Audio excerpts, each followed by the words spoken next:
All right, it's 11:01, so let's get started. Good morning, everyone, and welcome to our November 2024 Town Hall. Today, we have a number of updates from colleagues. I have shared in the chat some reminders. If you haven't come in and muted yourself, please do so. Also, I'll be driving our PowerPoint today, so you can direct any questions to me or to our speakers while they're speaking. There's three great ways to do that. One, raise your hand and jump in and speak up. Number two is to type it into the chat for the town hall. And number three is to send an email to the town hall. And I've put that in our chat here. For everyone, if you are interested in having a live demo of how to book the motor pool, Scarlett is going to do that at the end after all of their content today. She will cover it in terms of highlights during her slide early on in the presentation, but we'll also do a live one at the end. All right, with that said, let's go to our agenda. So we've got a really full agenda today. We're going to aim to do what we've done in our last three town halls, which is finish up within 45 minutes. We've been doing a great job staying on time, asking pertinent questions, and following up after. All right, so with that, I'm going to turn it over to our city manager, Wyatt Shields. Thank you, Wyatt. Well, good morning, everybody, and good morning, Mary Catherine. Thank you so much for all that you do, Mary Catherine, to organize this employee town hall meeting. And our goal with these town hall meetings is to foster connectivity and share useful information for our workforce that is helpful to us and our service to community. So thanks, everybody, for participating. I want to note some important and big personnel announcements.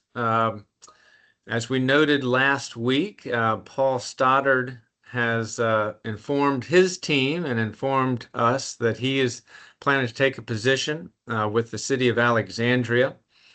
And we're going to have an event next Tuesday at 4 p.m. where we'll join together and celebrate our experience with Paul and all that he has done for us and send him off with our best wishes for the future. Paul has been such a visionary leader for our awesome planning team and touched so many of us together. That team has done really amazing and transformative work, expanding our local economy and our tax base, expanding housing options in the city, working with DPW and police on making our streets more walkable and more safe for all users. Paul has noted to me and probably to others that what he and the planners do is help this community figure out what it wants to be. And for all of us who've worked alongside Paul and participated and gotten to watch him at work, it has been a special and uplifting journey. So thank you, Paul. In addition, our CPEDS director, Jim Snyder, has informed the CPEDS team and me and management that he is planning to retire in January. And Jim has not made a secret of his plans to retire at some point in the near future, but he has now kind of made those plans more definite. And so we'll be working through that transition as well. Jim joined the city 13 years ago as the city was recovering from the Great Recession.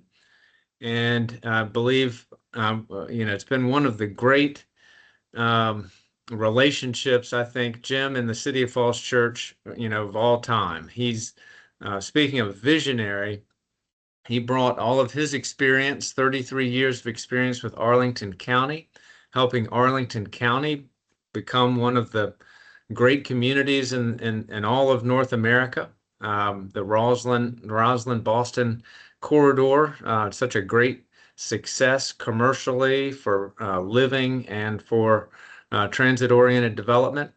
And he built, most importantly, a great team with CPEDS. Almost everybody in CPEDS at this point was brought on board to work with Jim. And that's an incredible legacy and one that I know that Jim, more than anything else, is proud of and excited about. The great people that he has helped along in their careers and helped them find their home here in the City of Falls Church. So a big thank you to Paul and to Jim.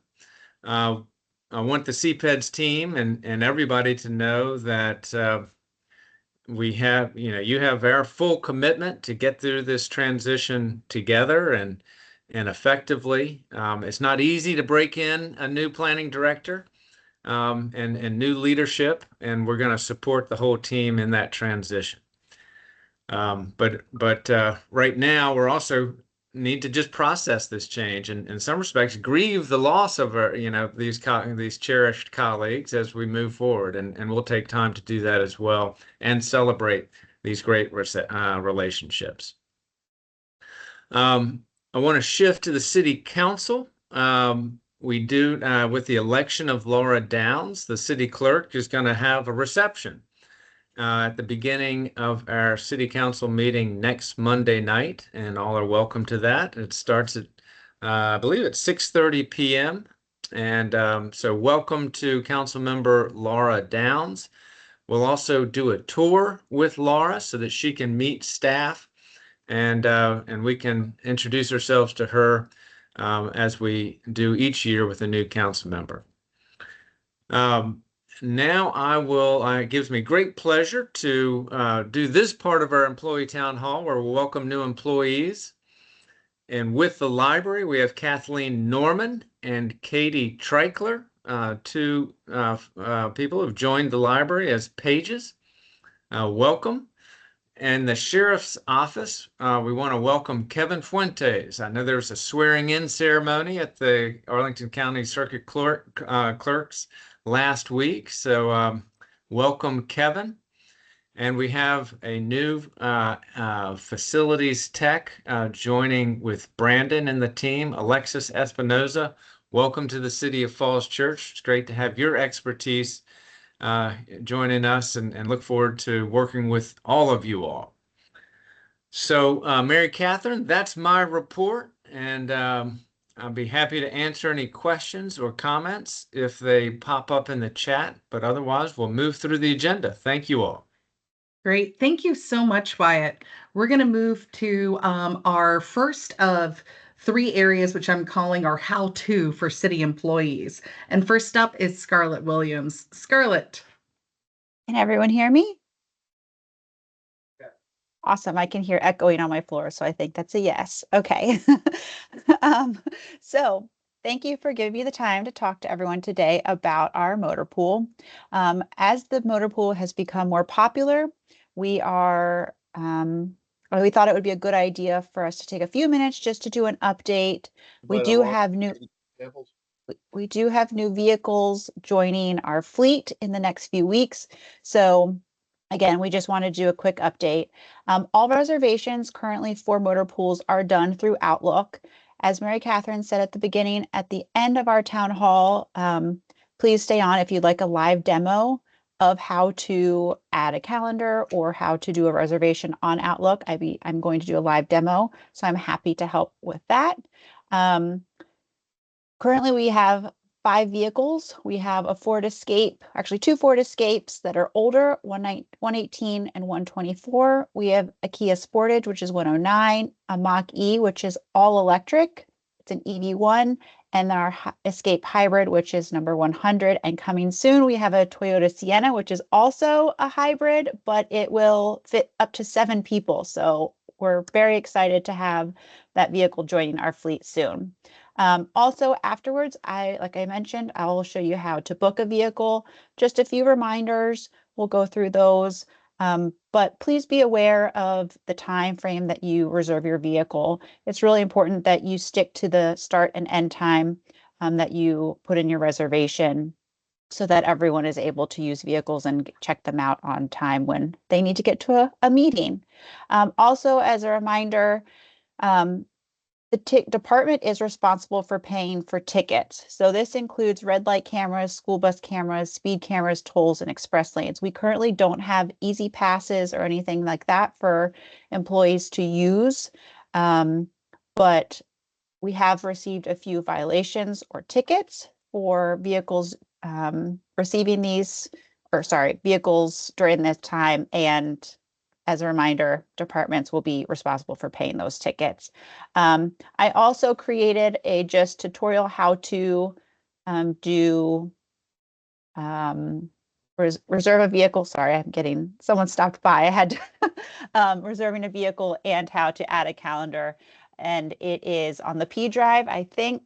Yes, down here it's listed. So if you're not able to stay after and watch the live demo, please take a look at this video.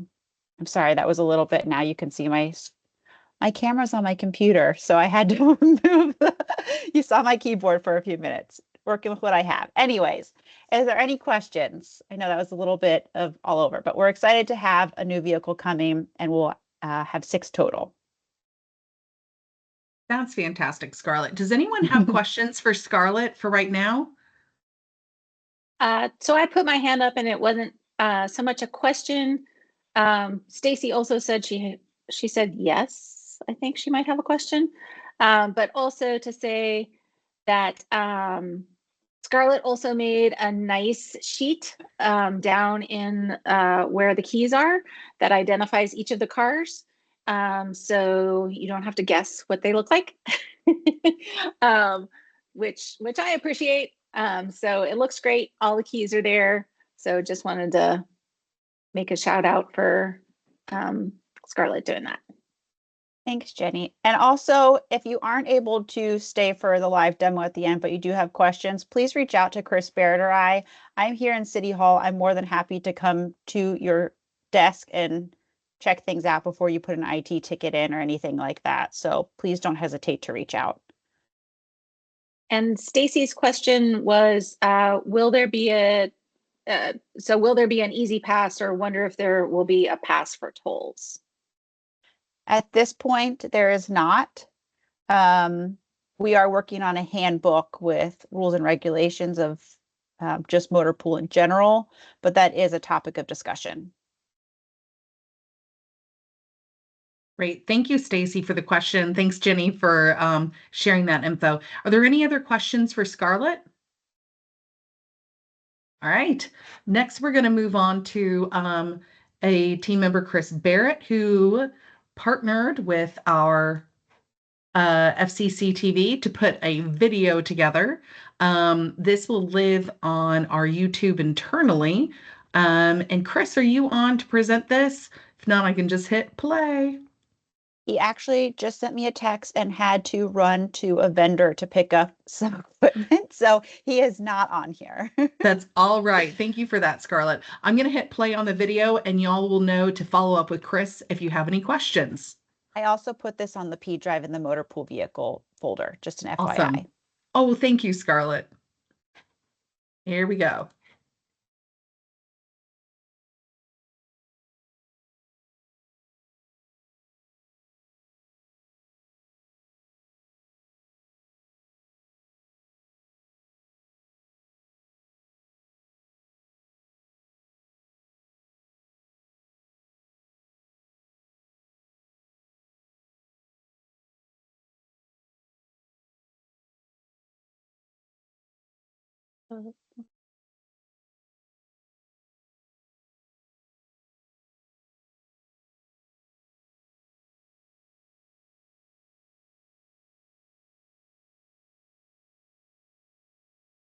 Okay, so I've been told that we cannot hear the narration from the video.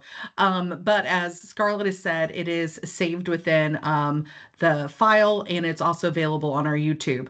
In the video, it's about a minute long. Chris goes through how to do what on this, and and each person can go through it on their own. I am sorry that I have not worked out that technical difficulty. All right, we're going to keep moving forward. Next on our list is Kayleen and Brendan, who are going to provide some updates from their department. Good morning, everyone. For our new employees and for just a refresher for our current employees, I just wanted to remind you of our affordable housing in the city. I will speak of the rental programs and my colleague Brendan will speak of our home ownership program.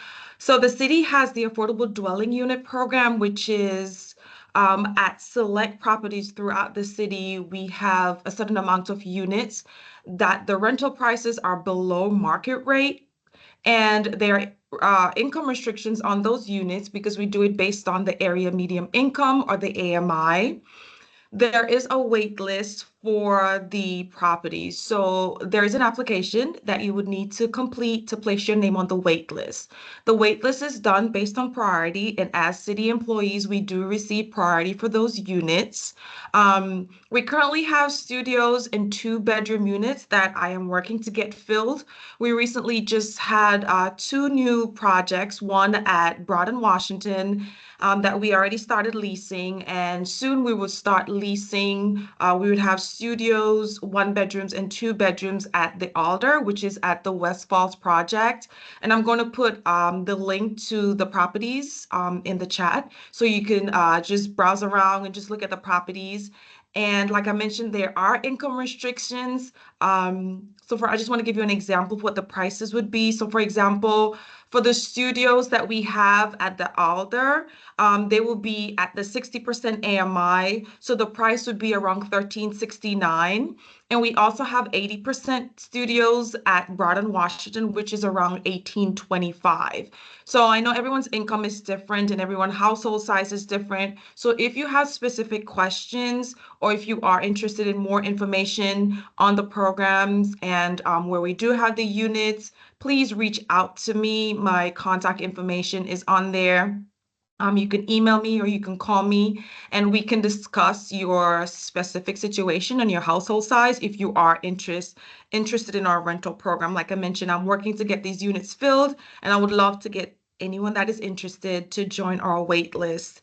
And also, we do have the City Committed Affordable Unit Program, or the CCAU program, which is a rental subsidy program for lower households between the 30% and 50% area median income. And what the city does is we supplement a portion of the rent for market rate units for households on the lower end of the AMI. And again, there is a wait list, and we do receive priority for those units because we do work for the city. So I'm going to include in the chat a link to the new projects that we are working to get filled. And please, please, please reach out to me for an application if you are interested in more information or any sort of questions you may have.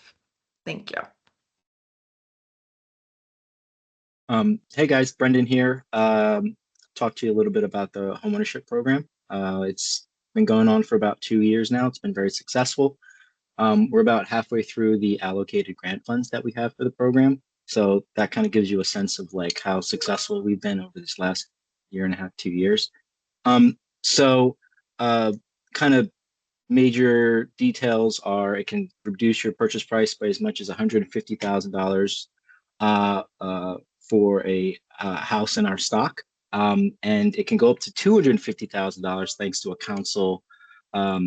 council bonus subsidy that we added about a year ago. So very, very valuable program we have going on here. Kind of give you a sense for you folks out there, especially if you haven't heard of the program before. Average price for a condo in the city is maybe about $250,000, $300,000. Average subsidy we have is probably about $100,000 off. So you almost get half price off purchase price of a condo. That saves you a lot of money in the long term, and it's very valuable. So if this is something you're even interested in, it's probably never been a better time to check it out. Also, as city employees, you get a slightly higher priority, similar to the ADU program that Kayleen just mentioned. Also, in this program, you get access to the Spark program, but this is not just for people in the homeownership program. This is for people who are just interested in purchasing in the city. It's an awesome program. It's basically like the city sponsors you, and you can get as much as a percentage point off or your interest rate. So if the interest rate is like 6% now, it's 5%. That's a big difference. That can save you tens, maybe even hundreds of $1,000s over the course of a loan, depending on the size of the loan. So it's very valuable, and it's open to everybody who's purchasing in the city. You have to have a Virginia housing loan, but it's a very cool program. And if you're interested in all, feel free to reach out to Kayleen. Feel free to reach out to myself. We can walk you through it, give you a sense of what's going on. We'd be more than happy to go through that. And if you have any questions about what's going on with the homeownership program, we have a website up here. It's fallschurchahp.org. Gives you a list of what's in the stock, but it's really important for you to just, if you're interested in all, just talk to us, because the sooner you get enrolled, the sooner we can kind of work with you to see if there's something that might work for you that's coming down the pike that's available that we can work with you. So feel free to reach out. Thanks, guys. Thanks so much, Brendan and Kayleen. We really appreciate that update. I'm excited for any colleagues who are going to participate in those programs. All right, next up, we're having a section called Big Project Updates. And the first of two colleagues is Caitlin. Caitlin, you're up. Thank you, Mary Catherine. Good morning, everyone. I'm going to give you just a brief update on the CIP. Many of you received an email from me already yesterday, officially kicking off the fiscal year 26 through 31 capital improvements program development process. That email included the CIP development memo, which is typically sent out every fall to leadership and department directors and key staff involved in the CIP development process. And it outlines the schedule and the process for the next CIP cycle. So just really quick, here is a schedule at a glance with some key dates for CIP development. Yesterday and today, we have some kickoff sessions. Many of you also attended the first kickoff session yesterday. There's a recording available that I will upload if you weren't able to make it. We're meeting again this afternoon at 2 o'clock in Dogwood, and there will be a virtual link for that as well if you're interested in attending. But those kickoff sessions, again, will be primarily for key staff so that we can talk about the project sheets. I'm really excited to introduce a new project sheet template this year. So I'll be focusing on that project sheet and the user guide that we have to go along with it, and introducing a couple other changes to this year's process as well. One of those is introducing the CIP SharePoint page. So there's a link here on the right and also a QR code. If you did not receive that email memo yesterday, you can still check the SharePoint page to read all about the CIP. That's basically a CIP website where we will share updates throughout the process, and we'll share. It's also document sharing, so we have the project sheet and the memo and copies of other important documents saved there as well. It also has a lot of valuable links and resources so that you can be informed all about the CIP. In addition to today's kickoff sessions, or this week's kickoff sessions and this week's Planning Commission kickoff meeting, the next big date or deadline is December 20th. That's when the project sheets will be due from project managers. And I'll continue to keep you all updated on the SharePoint page. If you have any questions about accessing SharePoint, you can reach out to me. There's a couple other internal experts on SharePoint. I won't call them out by name here, but you can reach out to me. I am not an expert either. We are launching this this year as a sort of experiment to see if it works for everyone. But I really appreciate everybody's feedback. When you click on the SharePoint site, it will ask you to log in to Microsoft 365. So you'll use you might be asked to authenticate to access it the first time. That's normal. Just letting everyone know what to expect. I think that's it. Thanks. Thanks so much, Caitlin. I'm just now testing it on my own phone, so appreciate you adding that QR code into your slide. All right, does anyone have any questions before we move on? I don't see any popping up in the chat. So next up, we have Tony Dudley, who's going to share an update on the greening of Lincoln. Thanks so much, Tony. Thank you, Mary Catherine. Hi, guys. My name is Tony Dudley. I'm with DPW. I am the project manager for stormwater projects. What I have for you to introduce you to today is the Greening of Lincoln stormwater and sidewalk project. As you can see on the chart there, the project spans quite a long way. It's almost 4,000 feet of roadway, starting at Northwest Street and going all the way to the Arlington County line. The project goals include flood mitigation and water quality enhancements, including new street drainage, new pipes, new curb and gutter in some instances. We're going to enhance green spaces by essentially adding more green space to the road via bumping out curb lines in certain areas. Also ADA and an ADA compliant Lincoln Avenue, which right now, if you see in the picture on the left, you see the sidewalks here are about 4 feet in width, and they have telephone poles going down the middle of them in most areas. So we're going to correct that by in most instances, moving the sidewalks to the outbound or the roadway side of the utilities, but not move any of the utility poles, but leave them in place, but just move the sidewalks so that they go outside of them. I should back up on our flood mitigation and water quality enhancements. The picture on your right shows the need for maintenance of the stormwater system in this area. What you're seeing there is a tree that has grown up and around a stormwater manhole. So kind of looks like a little hobbit hole there, but that just goes to show you how old the system is in this area. Most of it dates back to when the WNOD was actually a railroad, and so the need for fixes are there. Another big thing on the list was traffic calming. We will be narrowing the road in a lot of places by removing parking from the road. We're seeing somewhere in the neighborhood of a 50% reduction in parking along the Lincoln through this corridor, as well as narrowing the road at intersections and crosswalks, and also putting in speed tables in order to slow the traffic along the road.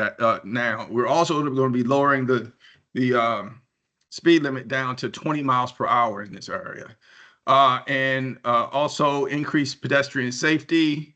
That would include sidewalks that range anywhere from 6 to 7 feet wide, bump outs mentioned before, bump outs at the intersection so that drivers can see pedestrians crossing the street more. We had looked at raised crosswalks in this area, but instead of raised crosswalks, we're going to do some type of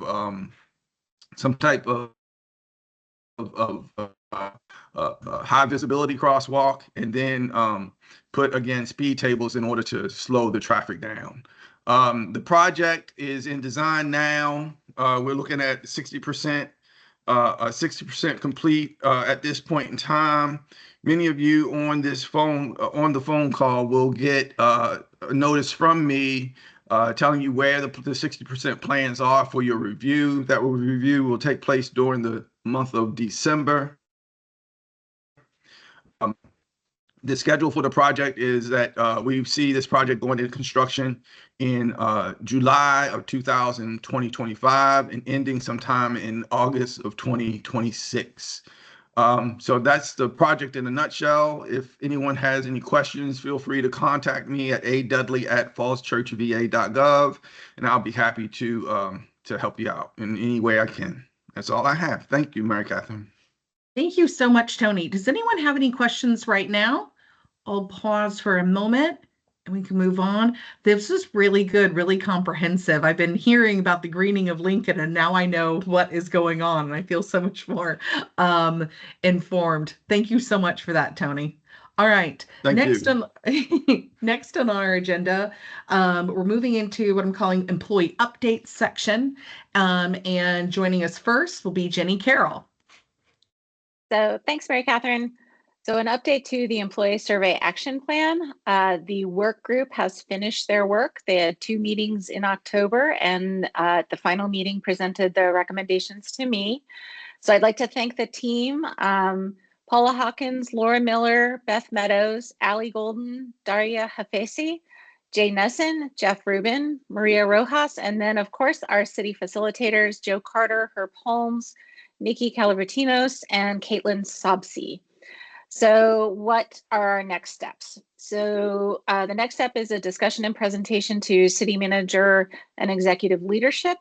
Have already had a preliminary conversation amongst city manager and deputy city managers, and then looking to talk with direct reports at the beginning of December, and then a presentation to city workforce with updates on the priorities at the December town hall, which will be December 17th, unless Mary Catherine says otherwise. And then likely a convening of new employee work groups, and the target date for that is January and February. So I have a couple other updates that aren't on this slide. One is from Human Resources on excessive annual leave, so both annual leave and comp time leave balances. Latanya sent out an email dated November 12th regarding this, so you can reference back to that email.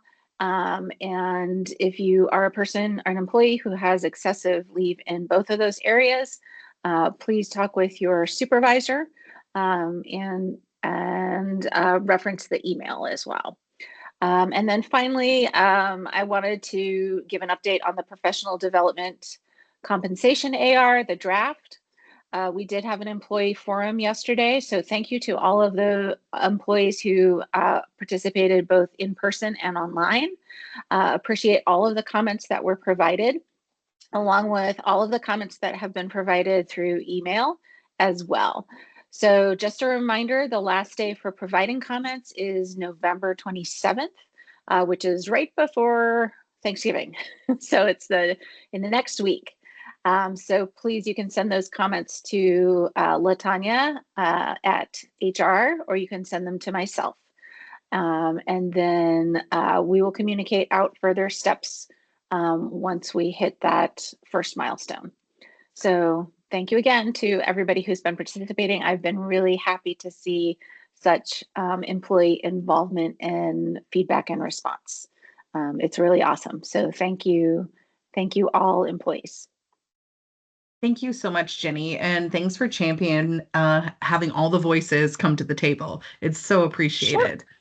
All right, so next up we have Megan and Jay to give a little bit of an update and talk through how ESS demographic data can be made by us ourselves. Megan? Thank you so much, Mary Catherine. Well, yes, so all of you have been getting familiar with employee self-service, testing it out, and I've seen a lot of benefits updates for your 457 come through. So congratulations to those of you who have figured that out and are getting those changes in. I just wanted to highlight another aspect of ESS that you guys can update on your own, and that's demographic data. So this would be your ethnic code, your gender, language, your veteran status and disability status, your race. All of these things can be updated and put into ESS, which is helpful for HR when we do our annual equal employment opportunity reporting.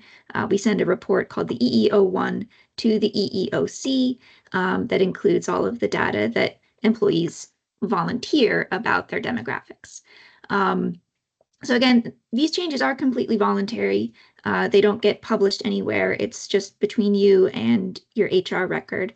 And it's pretty simple to do. You just log into ESS at fallschurchva.gov/ESS, go to the Personal Information tab, and then select Demographics. And there you can make all of the updates. And Jay has kindly provided a nice screenshot there of what it looks like when you get to the Personal Information tab. And then you just click Save, and then HR receives an email notice that an update has been made. And then at the end of the year, when we do our reporting to the EEOC, we have all of that data nice and clean. And that's about that. So it's easy peasy, and I hope you all take advantage of it. Awesome. Thanks so much, Megan. Is there any questions that anyone has? No questions. Well, it looks like this one's easy peasy, as you just said. All right. Next, we're going to talk about the holiday events hosted in the Little City. Excited for this. So we have a number of team members that put in a lot of effort getting all of this together. And given my low graphic design skills, I was not able to lift Maggie's amazing designs and stick them in a formatted way inside this PowerPoint. So forgive the low quality of graphics, but that doesn't mean that what the team is providing isn't exciting though. So I'm going to ask Holly to kick us off and tell us about the events that she's working on to provide to the city this holiday season. Yes. Hello, everybody. So the very first holiday themed event is going to be a very Victorian Christmas, which happens annually at Cherry Hill Farmhouse. There will be, and this is in collaboration with the Victorian Society as well. So there's going to be costumed interpreters, all types of holiday cheer, some music and carols and games and other holiday stories. So that will be the Saturday after Thanksgiving, November 30th from 10 a.m. to 2 p.m. The next holiday themed event that I'm responsible for is the Holiday Children's Shop, which is happening in conjunction with the Holiday Gift and Craft Show. I'll let Corey talk about that though. But the Children's Shop is just the Saturday of the Gift and Craft Show. It's hosted by the Friends of Cherry Hill Foundation. All items are under $6 or less. And so your child or any child that you know can go in and go holiday shopping for their loved ones. Gift wrapped is also included as well. So that should be very cute. That's from 9 a.m. to, I believe, 3 p.m. at the community center, specifically in the senior center. And then lastly, the Friends of Cherry Hill Foundation hosts their annual holiday teas. This year, they're on December 14th and 15th from 2 to 4 p.m. It's $48 per person and registration is required. And those teas happen at the farmhouse. The farmhouse will be decorated for the holiday season as well. So it's just a cute little gathering with whatever loved ones, and you just enjoy some really nice food. But those are the holiday events that I'm responsible for. So please reach out if you have any questions about those. But I will pass it over to either Corey or Sarah. Okay, Let's go to Corey next. Hello. All right. So what we've got coming up soon, Holiday Gift and Craft Show. It is our 2-day craft show here in the community center. So it is inside. You don't have to be cold while you shop unless you'd like to. But it's 2 days, so December 7th, it's open from 8:30 to 3:30. We are going to have over 40 vendors and crafters. Most of them are in the gym, but we do have our overflow into the community room downstairs. We'll also have, of course, on Saturday, we're going to have the children's shop. I just wanted to add on that it's cash only. Tell your kids to bring their cash for that holiday shop. It's a lot of fun. Kids really have a good time in there, and get there early because it gets bumping. We'll also have upstairs it's new this year, I'm calling it the Kids Corner, where we'll have some other holiday activities going on in the teen center, some crafts, some treats. Should be fun. And that kind of echoes across December 8th. The hours are just a little different. It's 10:30 to 3:30. So we just open a little bit later on December 8th, but still some good holiday shopping. If you need to get that gift given in, it should be a lot of fun. Should be a good time. And then, of course, who could forget Watch Night, our New Year's Eve celebration, December 31st, where we take over Broad Street. We'll have all sorts of live music, both inside and out. We collaborate with the Falls Church Presbyterian Church, and then the Falls Church Episcopal. So if you don't want to stay outside all night, you don't have to. They'll have live music, dancing, tours and those indoor venues where you can walk around the 100 block of Broad Street. The restaurants, a lot of the restaurants are open late, so you can eat, drink, all that good stuff. We'll have live music going on the Crossroads stage, and then inflatables, karaoke. What else we have? Rock wall. Lots of good, fun stuff going on in Fun Alley. So you don't want to miss it. It starts at 7 p.m., goes all the way till the star drop at midnight. Don't want to miss that. Very important, very illuminated. Should be a lot of fun. And it's free and family friendly. So bring your kids, bring your friends, bring everyone you want. Should be a lot of fun. Excellent. Thanks so much, Corey. All right, next, Sarah's going to detail 2 events and then jump into our big winter wonderland more specifically. Sarah? Sure. I'm really just here to talk about the winter wonderland primarily, though. Exactly, yes. So this year, this will be the second year we are doing the Winter Wonderland in the Little City at Founders Row. This event was previously called the Lighting of the Trees, and it was held in Mr. Brown's Park. But now that we've teamed up with Founders Row to use that big, beautiful green space they have in that development, this event has really taken off to the next level. So there'll be so many magical things. There'll be some remarks from the mayor, and then a countdown to a magical wintry surprise. There'll be photos, professional photos with Santa Claus that are free.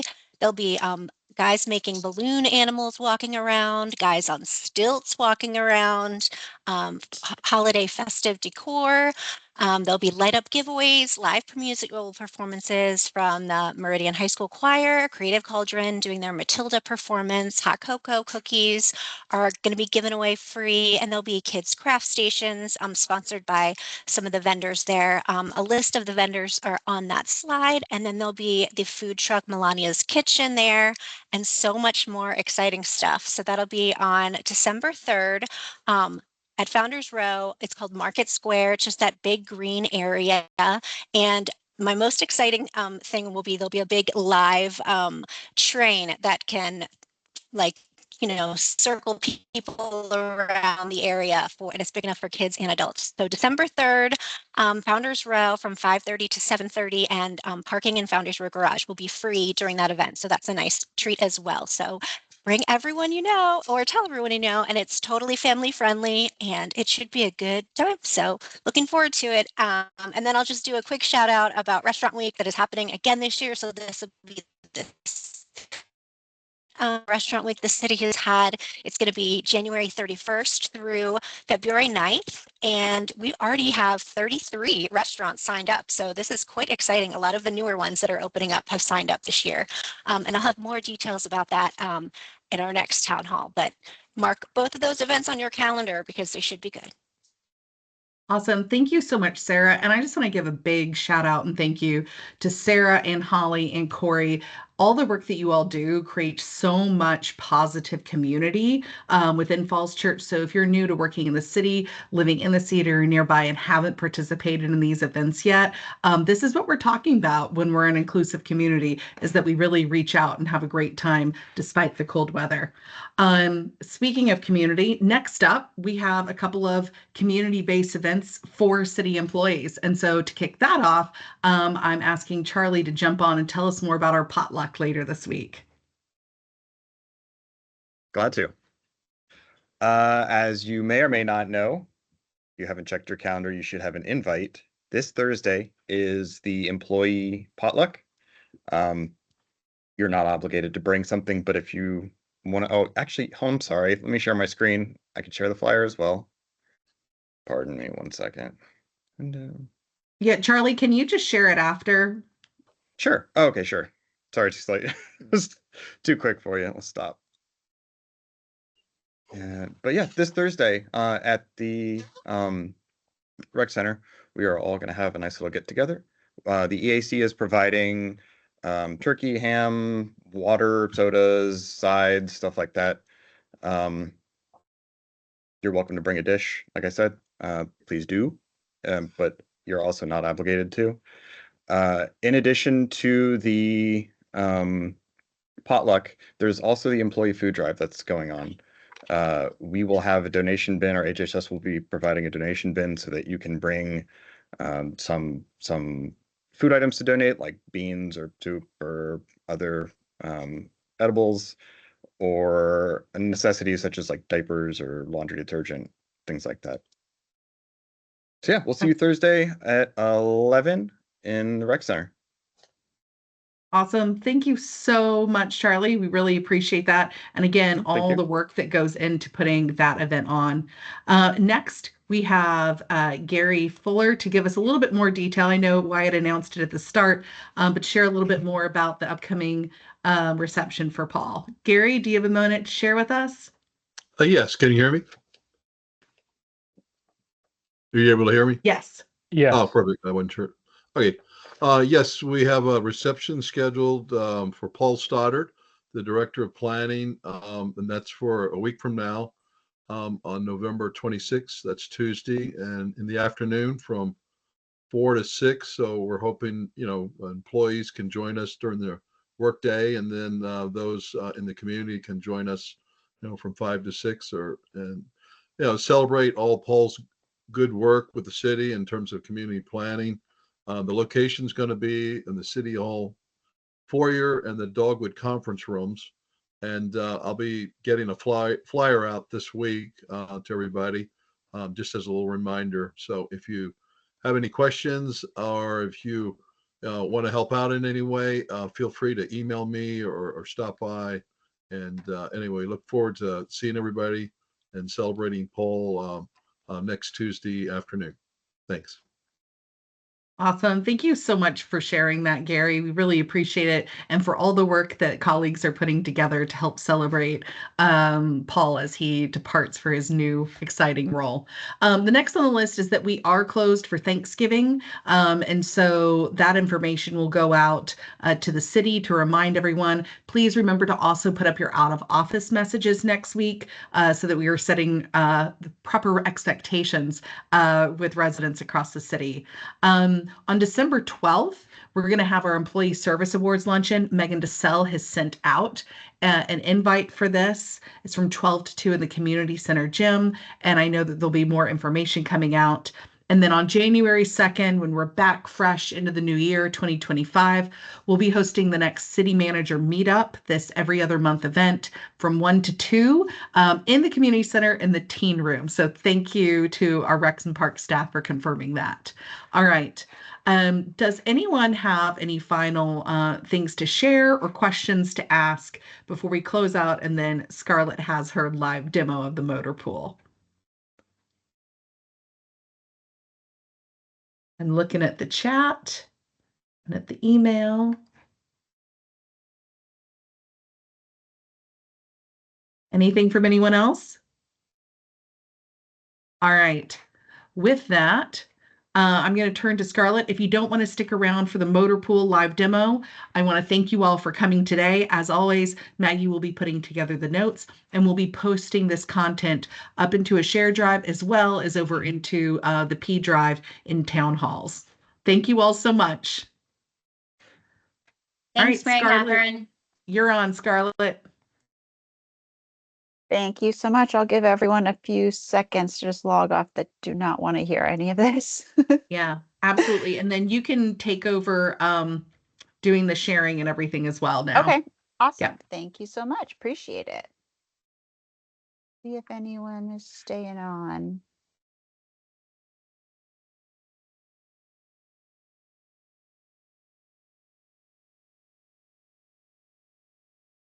We'll get to see.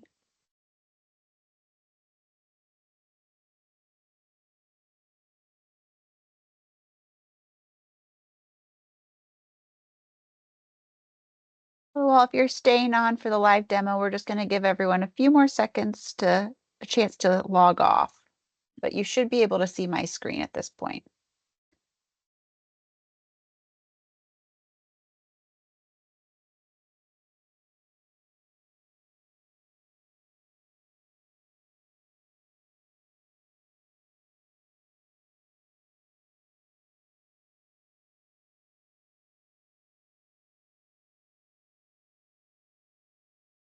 Okay, well, I guess I'll get started. It looks like we actually have a lot of people, so that's good. Awesome. Thank you all for staying. All right. So As I mentioned earlier, we are very excited about having another vehicle join our motor pool. And so we thought this would be a good time for us just to do a live demo of how to not only add a specific fleet vehicle calendar to your Outlook, but also how to reserve, because we've had lots of people with questions or not sure how to update the reservation. So first, I took a few of my calendars off so it was not so colorful and overwhelming for everyone because I have quite a few. So right now, as you can see, I have 4 of the 5 vehicles listed here on my calendar. What we're going to do first is show you how to add an additional calendar to a vehicle that maybe your favorite vehicle that you use constantly. You want to see if it's available. So what you want to do is you want to make sure that you are here in your Outlook in the calendar. You want to make sure the home tab is highlighted, and you're going to go to open calendar. And from there, you're going to select from room list. So here you see a list of all of the vehicles. As mentioned before, I have 4 of the 5. So the one calendar that I am missing currently is 124. So I'm going to double click that, and it's going to appear here in the white box. I'm going to click OK.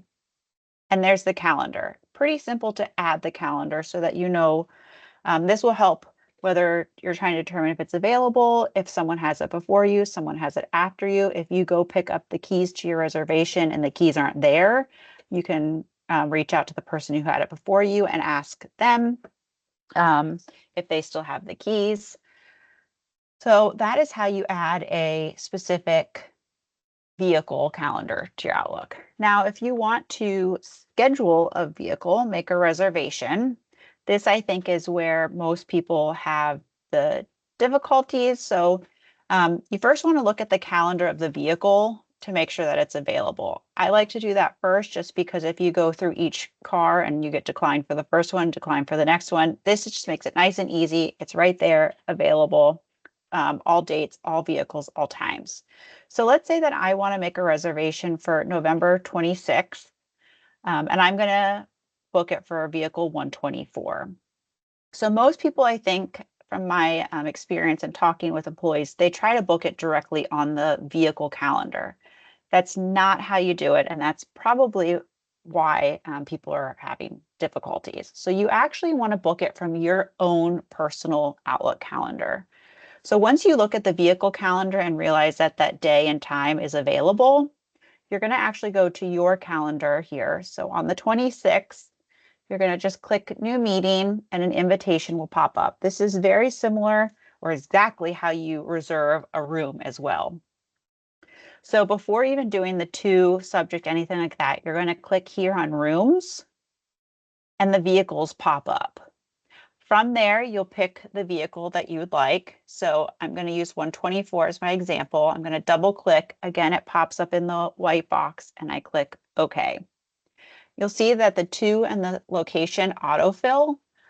So you don't need to do anything else in those 2 boxes. What you do need to do is put your name in the subject so that we know who has reserved the vehicle. You also want to make sure the dates and the times are correct. It's important to make sure you give yourself a little wiggle room when you are making a reservation, just because meetings can run over or you might have to stop and get gas, you might have to charge. So it's always a good idea to give yourself some wiggle room. Once you confirm everything, you're going to click send. And you'll notice that it appears on my calendar or your calendar. And it'll also, once it pops up, it appears here on the escape calendar. Now you'll know that it's been approved because you will get an email that says it's been accepted. Now, if it doesn't and it says decline, that means that the vehicle is already reserved by someone else. So it's helpful to get that email, know that it's been approved, it's been accepted, and you're ready to go to take the vehicle. Now, if you need to extend your time, oh yeah. Oh, I'm sorry, I'm not muted. Oh, keep going. That's okay. I didn't know if you had a question. I'm sorry. So if you need to extend or change your date, your time, even cancel your reservation, you go to your calendar, not the calendar, the vehicle's calendar, your calendar. You click on the reservation or invitation. And if you want to change or update, you just update the day. Sorry, update the day here or the times here and click send update. Now, before you do that, it is really important to make sure that someone else does not have it reserved during those times that you need to extend it to. Because it has happened where employees have it reserved later in the afternoon and someone extends it and doesn't realize, and then the person that has it reserved later can't find the keys because they're not there. So please make sure that you do check the vehicle calendar before you extend the time, start time or end time. And then if you want to delete it, you no longer need the vehicle. All you do is click cancel meeting, then cancellation. It'll delete it from your calendar. And then in a second, it'll delete it from the vehicle calendar. Now, as a reminder that if you are taking the vehicle for more than a day for a conference or something like that, you do need to reserve it each day individually. We cannot reserve it 3 days in a row. As mentioned earlier, departments are responsible for all tickets, whether it be red light cameras, speed cameras, school bus cameras, all tolls, Easy Pass, all of that is on the department. That's pretty much it so far. Does anyone have any questions?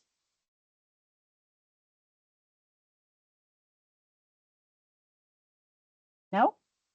Wow, was that helpful?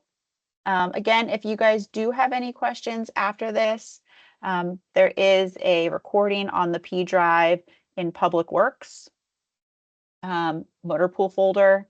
So you're more than welcome to look at the recording for that. There's also step-by-step directions. So if you're multiple ways to learn how to do it, or if you're still not sure, don't hesitate to reach out. I'm more than happy, like I said in the meeting, to come to your desk and help you through it before you put an IT ticket in. I think that's it. So thank you guys. If you do have anything else, let me know. This was great, Scarlett. Thank you so much. And thanks to everyone who stayed around for this. We'll be getting you a recording of today. And as Scarlett mentioned, this is recorded in a really helpful video that's on the P drive. That location has been shared in the slides today. So thank you all very much. Bye. Thank you.